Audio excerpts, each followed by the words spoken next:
Muy bien, les decía que íbamos a tocar un tema serio. De hecho, incluso en la pausa, porque la conozco, tratamos de no tocar el tema y sonreír un poco, porque también de eso se trata la vida, ¿no? Y cuando salió a la luz el tema, que un poco algo uno ya manejaba como dato, siempre fuimos muy respetuosos de los momentos de cada persona, ¿no? Cuando una persona que es conocida por su trabajo, en su rubro, tiene la valentía, ¿no?, de hablar de violencia, particularmente yo le tengo mucho respeto y mucha admiración. Eh, y es alguien que nosotros hemos entrevistado acá por otros temas, pero hoy vamos a hablar de la violencia vicaria. Está Mercedes con nosotros aquí primero la queremos mucho, la respetamos e insisto, admiramos también la valentía de bueno, correrse quizás de la figura en la cual habitualmente la entrevistamos para, de alguna forma, insisto con esto, nos vamos a meter en el tema hasta donde Mercedes quiera, con el respeto también que merece Mercedes y sus hijos, ¿no? Pero en primera instancia, Mercedes, preguntarte, para que la gente pueda entender, ¿qué es la violencia vicaria? La violencia vicaria es un tipo de violencia de género, donde el agresor ejerce su violencia a través de lo que más quiere la víctima, que por lo general pueden ser hijos o hijas, y en caso que no haya hijos o hijas, el agresor busca aquello que pueda interceder o sustituir en realidad, que pueden ser incluso animales o familiares directos de la víctima. En nuestra provincia tenemos un caso muy conocido que fue en El Dorado, que está esperando su resolución, está judicializado, donde el agresor asesina a su suegro o ex suegro. Es un modo de violencia de género y lo que ocurre con este tipo de violencia, que si bien recién ahora legislativamente, doctrinariamente, jurisprudencialmente se están conociendo o fallos o resoluciones, es que recién se comienza a tipificar, si se quiere, este tipo de violencia de género, pero siempre existió. Y la particularidad es que cuando hablamos de violencia vicaria es el resultado de otros tipos de violencia, es decir, es una escalada de otros tipos que antecedieron y que culmina en una violencia vicaria, y que, como toda violencia, va escalando, y en los países que está tipificado como delito, que son en México, en España, y ahora Panamá presentó su proyecto para tipificar como delito. Lo tipifican, ¿por qué? Porque han habido muchos casos donde el agresor termina en una escalada de violencia donde termina asesinando a niños, a niñas o adolescentes como una manera de continuar con su violencia hacia la mujer. Claro. Entiendo que hay una perversión también, no sé si es la palabra, vos corregime igual si por ahí yo... Estamos todos aprendiendo, sí, así que de hecho, no ayer sé si puedo corregirte, pero claro, estamos aprendiendo ayer y te agradezco. hiciste un vivo con alguien de Panamá que yo lo seguí mientras que podía, ¿no? Y estaba ahí aprendiendo un poco, porque la verdad que es un tema, insisto, que lo vamos a ir aprendiendo y vamos a ir deconstruyendo también desde esto, ¿no? Desde exponer el tema. Entiendo que hay como una suerte de perversión, en primera instancia psicológica, ¿no? Porque, a ver, no te deja marcas, pero te trabaja la psiquis todo el tiempo. Porque vos todo el tiempo estás pendiente de ese ser querido, de esa persona cercana, de que, bueno, no le pase nada.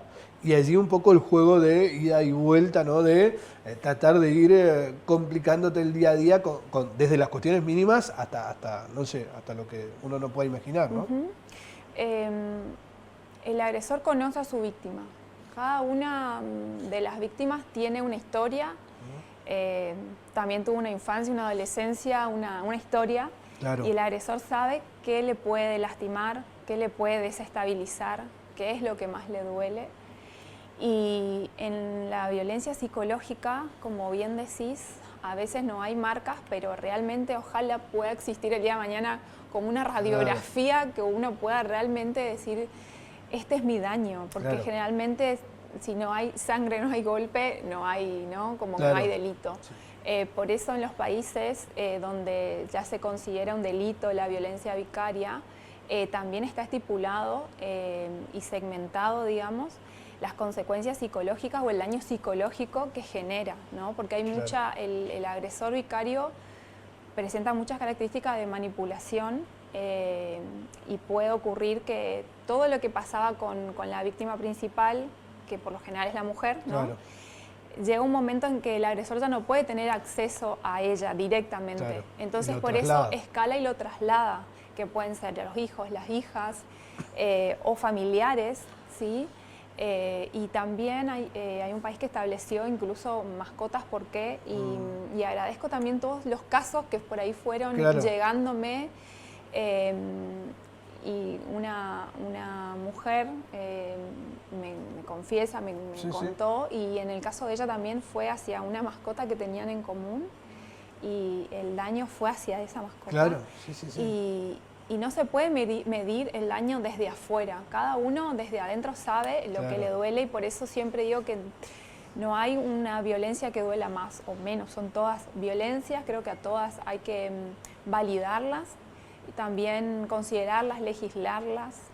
Bueno, ahí me quería meter también. En ese sentido, hoy, a nivel legal, hay muchas aristas y hay un vacío que definitivamente en algún momento hay que tratarlo también, ¿no? Sí, en eso agradecer la apertura que tiene nuestra legislatura. El viernes que viene se va a realizar una mesa de diálogo por las violencias para poder acercar propuestas para poder, como decís, visibilizar y legislar todo tipo de violencias y que sean contempladas todas. Y cada panel, si se quiere, cada mujer que va a participar de la mesa va a exponer desde su experiencia o desde su trabajo o profesión lo que podemos aportar, porque creo que a la violencia no podemos responder con más violencia. Y personalmente, siempre que ocurrió algo a mi alrededor, siempre lo que me salió fue investigar y ver cómo podíamos colaborar, generar redes. Y cuando me tocó a mí, me costó pedir ayuda para mí. Eso te iba a preguntar, porque a ver, a vos te conocemos obviamente por la cuestión empresarial y demás, que estás con las mujeres, acompañas las actividades. Ahora, entiendo que para mucha gente el video que subiste a tus redes, que la verdad, yo debo confesar, a mí me angustiaba primero cuando lo transitaba y después decía, pucha, qué valor exponerlo así, porque también es de alguna manera blindar a tus hijos. Creo que esto yo te lo dije en privado a vos en una charla que tuvimos, era blindar a tus hijos y que yo decía, bueno, hay que tener el valor para hacerlo y exponerlo, porque quizás tu perfil estaba desde otro lugar. ¿Había mucha gente de tu entorno que ya lo sabía que venías transitando esto, o mucha gente que se sorprendió de, no, mirá, si la veíamos tan emprendedora, tan activa? De los dos grupos, digamos, ¿no? La gente muy cercana a mí, sí, estaba viendo conmigo el proceso y cómo iba escalando. La cuestión es que iba escalando esa violencia, y cuando vi que esa violencia llegó a mis hijos, fue la verdad que yo no miré más el video, más allá de que me hicieron una entrevista y pusieron al aire, ¿no? Pero a mí me duele, pero esa soy yo, y también soy la otra persona que por ahí, creo que la última vez que te visité en el programa, creo que hará 2 meses, yo ya estaba transitando el proceso y previo vos estabas analizando el caso Ortigosa. El caso Ortigosa, del jugador de San Lorenzo, es un caso de todo tipo de violencia y también está siendo de violencia vicaria. De hecho, yo te noté un poco, esto lo podemos contar ahora, fuera de la nota para la cual vino a Mercedes, la noté como un poco angustiada, hablamos algo de esos chicos, cruzamos algunas palabras, y yo ahí noté un poco, percibir que algo más había, pero uno obviamente va respetando también, porque entiendo yo, por lo menos, que hay un proceso donde, bueno, uno debe saber hasta dónde ir con las preguntas, más allá incluso de la confianza que pueda tener un entrevistado conmigo, ¿no? Claro, además, esa entrevista aparte iba por otro otras lado, actividades, claro. Pero cuando llego al estudio y justo estaban analizando el caso estudioso, era como, porque quizás la Mercedes o la mujer, que hay muchas mujeres que están atravesando este tipo de violencia, o la violencia de género en realidad, en general, somos eso. Claro. Ese video es la realidad y siempre fui muy genuina en todo lo que hago. Y que atraviesa todos los estratos. Y me atravesó y muchas veces, pero ¿cómo si sos abogada? Y sí, pero la violencia no reconoce y aparte todos tenemos una historia y unos tiempos en los que podemos decir, hablar o denunciar. Y ante todo, más allá de ser abogada, sos madre. Sí, y somos personas humanas, digamos. Y en eso está el sentir de resguardar a lo que más quiero en el mundo. No, obviamente cuando llegó, cuando vi que realmente empezaba a escalar y llegó a ellos, realmente uno no es que no se reconoce, sino que realmente va a ser de todo y esa fui yo y la verdad que no me arrepiento y sé que hago y hice lo mejor que puede hacer una mamá, digamos, que es cuidar a sus hijos. Claro. Eso, y esa Mercedes o esa mujer es la que por ahí todo este proceso se veía en los juzgados. Yo quiero resaltar también el trabajo de todos los que acompañan desde la psicología o desde terapias alternativas, porque es muy importante ese sostén. En mí también es muy importante porque me permitía ser esa Mercedes que por ahí se vio en el video que estaba en el juzgado. Esa era la que estaba declarando en las comisarías, en todas las pericias que había que hacer.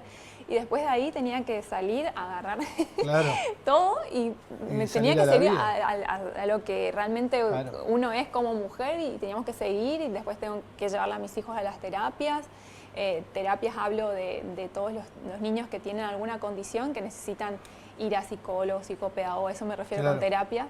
Y así es la vida de una mujer que por ahí está atravesada por las violencias, pero también necesitamos estar libres de violencia, creo que merecemos respeto y sobre todo una validación de ese miedo y que se pueda proteger a los más vulnerables, que son los niños o las niñas, porque uno como mujer, a mí me pasó, uno va tolerando o por su propia historia, en mi caso, todos los casos son distintos, pero por su propia historia hay un contexto y una historia familiar.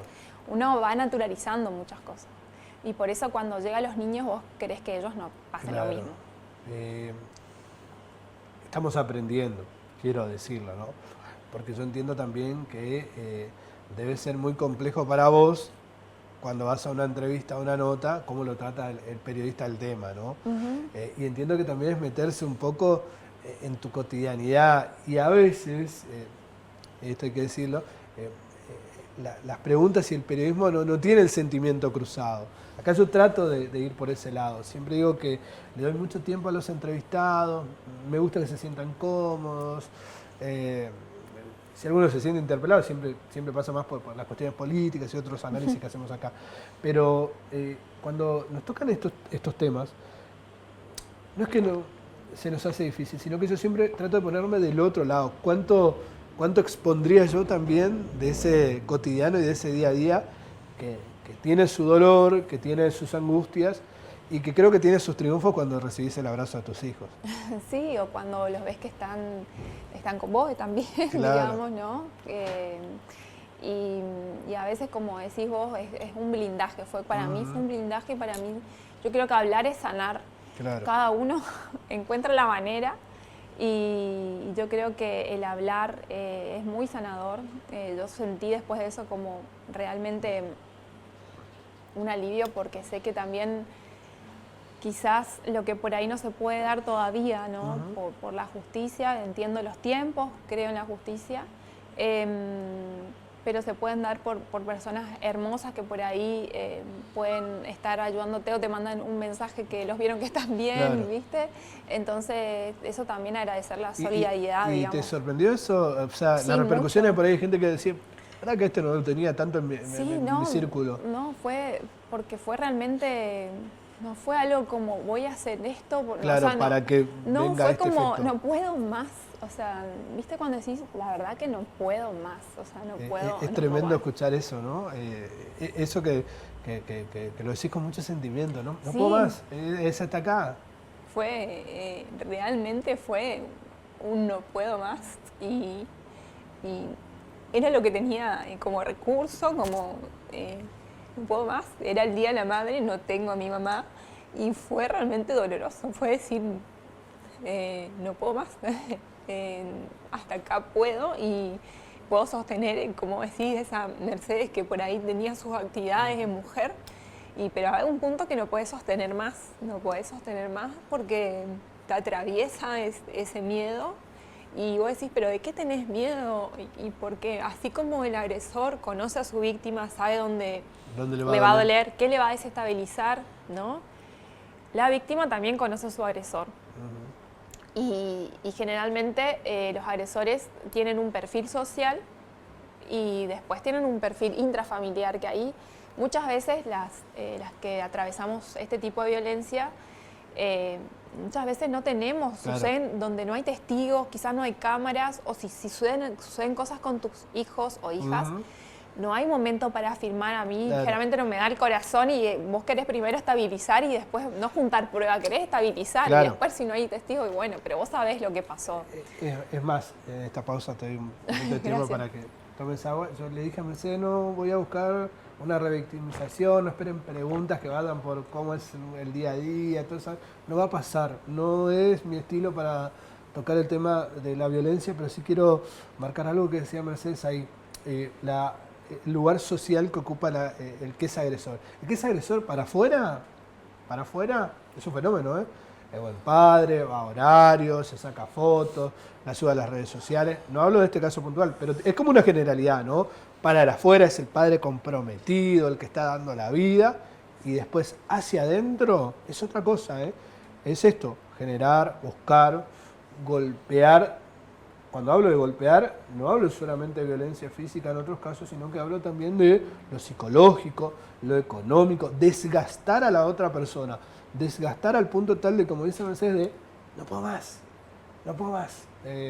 Y un poco conozco de este tipo de casos. Yo siempre digo que hagan un testeo de cuando hay un evento donde hay padres que son ya demasiado llamativos en lo que tiene que ver con sus posturas o sus decires, esa forma, se quiere, pomposa de ser padre. Ya hay algo que es llamativo, y si te descuidas y empezás a hurgar un poco ahí, te das cuenta que hay alguien que por ahí le gusta más mostrar hacia afuera algo que hacia adentro no lo es. Y hablo de generalidades, no puntualmente de este caso, sí. pero creo que pasa muy frecuentemente. Sí, hablando de generalidades, es sobre todo en este tipo de violencia, la violencia vicaria y en todos los tipos de violencia, es cómo acompañar a las víctimas en la parte de recuperación. Claro. Y sobre todo en la parte de abordaje de la salud mental. Es muy importante poder tener... Hay un desgaste enorme. Sí, cuando vos te ves en una guardia de un hospital desbordada, Sí, que por ahí en de lo que es respecto a mí sí puedo hablarlo, ¿no? Es decir, bueno, esto llegó hasta acá, o sea, no es vida ni para una mamá, ni para un niño, que un niño vea a su mamá así, ni un contexto, ¿no? Claro. Entonces creo que es importantísimo en esta entrevista que por ahí hablabas ayer, que fue con se llama Milagros, que está al frente de lo que es en Panamá la ley para tipificar la violencia vicaria. Ella hablaba de todos los estadios que en su país por ahí falta, que es justamente lo de salud mental. Nosotros tenemos y se está abordando, y eso creo que es importante, el abordaje de la salud mental en este tipo de casos, y entender que es un problema, ¿sí? Así lo dice la Organización Mundial de Salud Pública, ¿no? Claro. Poder entenderlo y agradecer también a la guardia del hospital, porque realmente, como vos me viste en el video, es difícil poder explicar lo que te está pasando, decir, porque no tenés nada físico y comenzás a hablar y no puedes explicar. Y obviamente son situaciones extremas que después de eso vos decís, no puedo más. Y la búsqueda también es esta, ¿no? El desgaste para que después el estallido sea el siguiente. Si no lo podés tener si vos emocionalmente no estás bien. Claro. ¿No? Sí, hay casos y hay Claro. casos que están mucho judicializados porque después de esto llegaron un montón de casos a mí que No, imagino. agradezco la confianza y ojalá pueda ayudarlos a todos, pero vamos Imagino, de a uno. claro, ¿no? imagino que pasa más frecuentemente de lo que nosotros imaginamos, vemos o que se denuncia. Porque, insisto, como acá no hay marca física, como hay vacíos legales, ayer la escuchaba a esta chica panameña, que en un momento dice ella, cuando nosotros empezamos a trabajar eran 50 mujeres todas esperando ser atendidas y le hacían levantar una por una para que cuenten sus historias. Claro, se revictimiza más, se pone más violenta la situación aún. Imagínense lo que cuesta. ¿No? Por eso yo hablo de la valentía de Mercedes.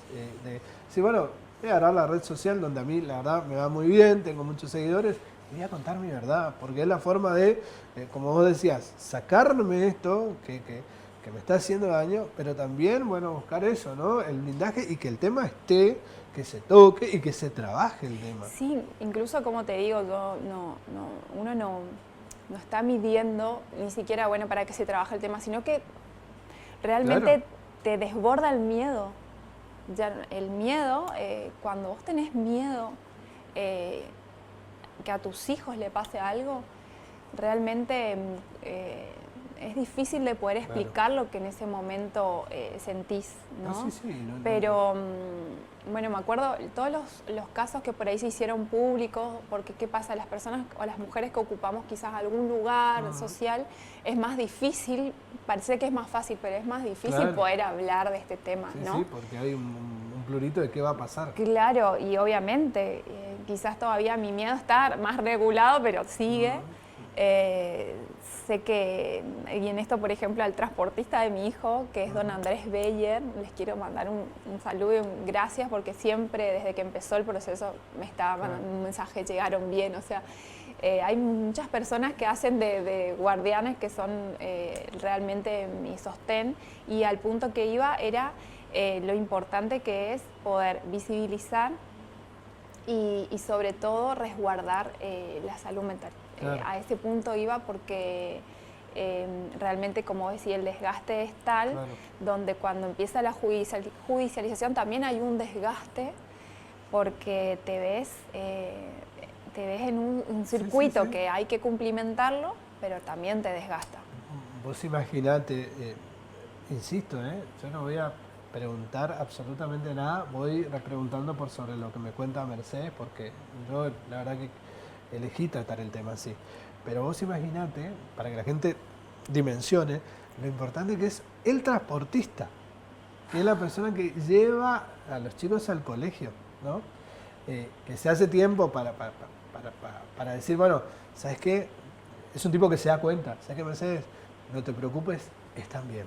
Pero que vos 24 horas del día, salvo en el momento que están con vos, estés pensando, no le harán nada, no dañarán, no lo van a... Y sí, estamos hablando de una persona que es el padre, pero que busca de alguna forma, a través de esta violencia, incomodar, desgastar emocionalmente, violentarla a Mercedes, y eso marca un poco el panorama, ¿no? Como una persona que quizás podría ser solamente un trato comercial, ¿no? Se vuelve tan importante. Sí, porque a veces las mamás necesitamos eso, ¿no? Claro. Llegaron bien, están bien, ¿no? Son cosas, como decís, cordiales, que en una paternidad cuidada, respetuosa, es algo normal, la digamos, normalidad, ¿no? claro, ¿no? O una pseudo una normalidad, colaboración, ¿no? Un respeto, sobre todo un respeto a la otra persona, ¿no? Como mujer, como hombre. Necesitamos un respeto y una validación como hombre, como mujer, como persona. De ahí hay que partir las bases. Pero si de esa base la matriz es la violencia, una desvalorización, en la violencia siempre hay como una disparidad en valor, en situaciones de poder. Entonces, en la violencia siempre hay alguien que quiere marcar el poder, marcar el control, sobre todo el control está muy presente en la violencia vicaria.